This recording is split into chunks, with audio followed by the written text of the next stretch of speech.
Pan-Slavism, a political and cultural movement advocating the unity of Slavic peoples, has played a significant role in the history of Eastern Europe.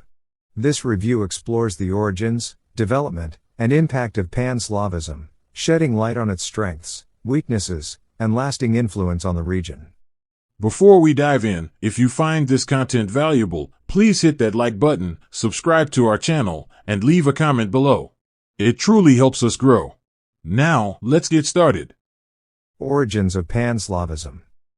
Pan-Slavism emerged in the 19th century as a response to the socio-political upheavals in Eastern Europe. Influenced by Romanticism and a desire for national identity, intellectuals and leaders began envisioning a united Slavic front against external pressures. The first seeds of Pan-Slavic thought were sown by scholars like Jan Koller and Pavel Josef Safarik, who championed the idea of a shared Slavic heritage. These early proponents of Pan-Slavism were not only motivated by the prevailing political climate but also by a deep appreciation for the rich cultural tapestry that connected Slavic communities. Jan Koller, in his influential work Historia Slava, emphasized the linguistic affinities among Slavic languages, arguing that a common language facilitated a profound sense of solidarity. Pavel Josef Safarik, building upon Koller's ideas, explored the historical roots of Slavic unity, tracing common historical experiences that underscored a shared destiny. Their efforts were instrumental in shaping the intellectual foundations of Pan-Slavism, fostering a collective consciousness among Slavic peoples. The movement became a means of cultural preservation and empowerment, transcending geographical and political boundaries. As these ideas gained momentum, Pan-Slavism evolved into a dynamic force, influencing literature, art, and political discourse across Eastern Europe.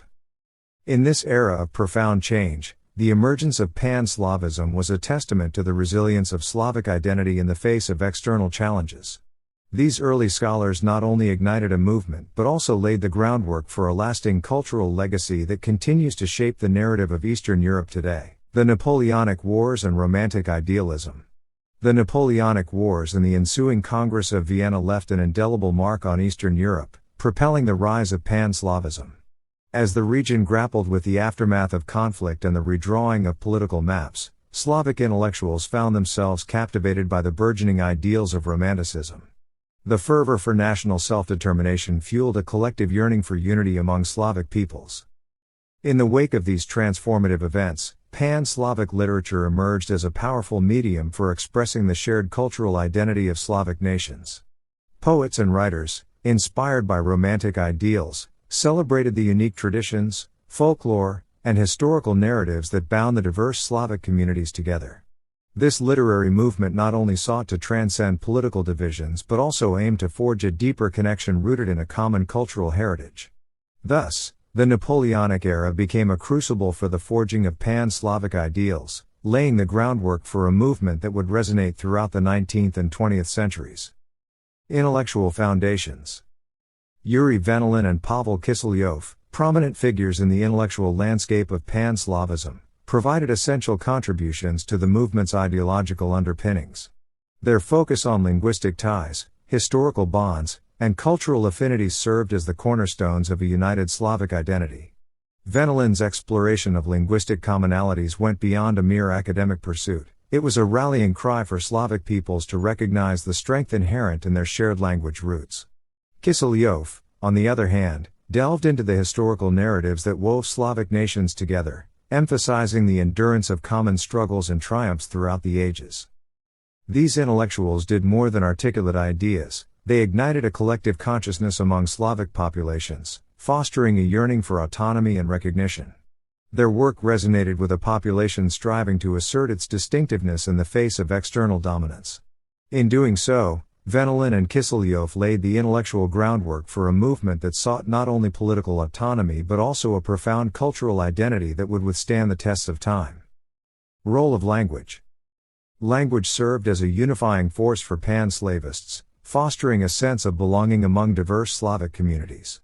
Figures like Vuk Karadžić in the South Slavic region and Josef Dobrovsky in the Czech lands contributed to the standardization and preservation of Slavic languages, reinforcing the notion that a shared linguistic heritage could overcome political divisions. Political developments and challenges. The political landscape presented formidable challenges to the aspirations of Pan-Slavism. The intricate web of alliances and rivalries among Slavic nations often thwarted the realization of a cohesive and united front. The Habsburg and Ottoman empires, major powers in the region, pursued policies aimed at suppressing nationalist movements, posing significant obstacles to the Pan-Slavic cause. Within the Slavic world, divergent national interests sometimes overshadowed the broader vision of unity.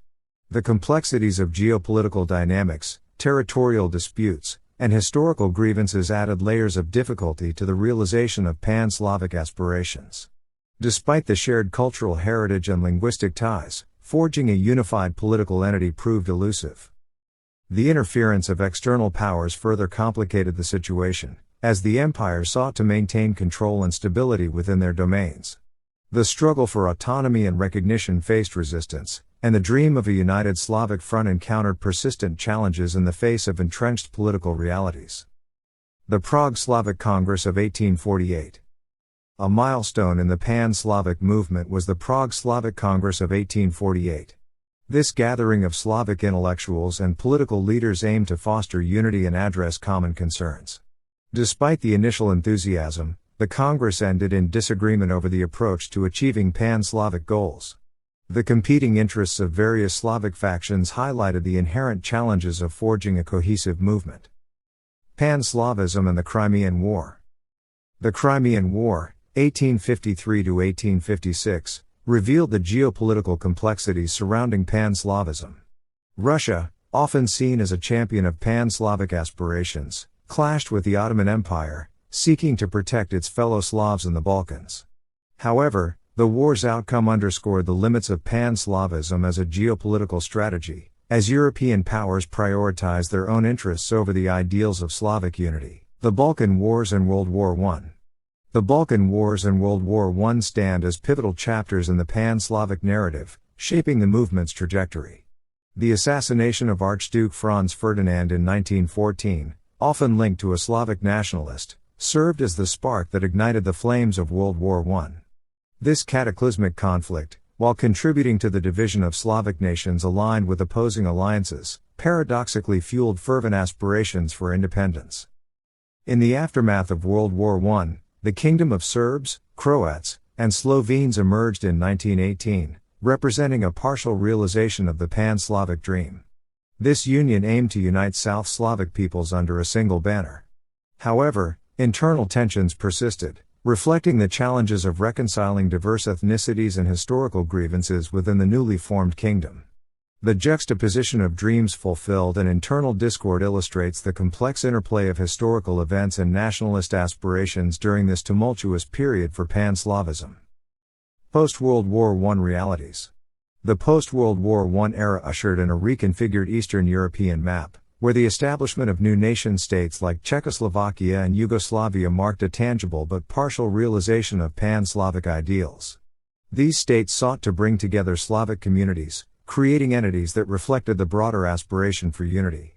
However, the transition to statehood brought to the forefront the intricate ethnic complexities and historical differences among Slavic populations. The challenges of governance, ethnic diversity, and power struggles within these newly formed entities highlighted the inherent complexities of maintaining a unified Slavic front. As Czechoslovakia and Yugoslavia grappled with internal tensions, the limitations of political unity became evident. The dream of a seamless Pan-Slavic entity faced the stark realities of diverse identities, differing historical experiences, and the complexities of statecraft in a region shaped by a mosaic of cultures and ethnicities. The post-World War I period thus underscored the nuanced and intricate nature of Pan-Slavic aspirations in the face of geopolitical realities. Legacy of Pan-Slavism. Despite its limitations, Pan-Slavism left an enduring legacy. The movement contributed to the revival of Slavic languages, the promotion of cultural exchanges, and the recognition of shared heritage. While the dream of a fully unified Slavic state remained elusive, the idea of Slavic solidarity persisted, influencing diplomatic relations and cultural interactions in the post-World War II era. In conclusion, Pan-Slavism emerged as a response to the challenges faced by Slavic peoples in the 19th century. Rooted in romantic ideals and fueled by a desire for national identity, The movement sought to unite Slavic nations against external pressures. Though hindered by political complexities and conflicting national interests, Pan-Slavism played a vital role in shaping the cultural and linguistic landscape of Eastern Europe. Its legacy, marked by the preservation of Slavic identity and ongoing regional interactions, continues to influence the region to this day.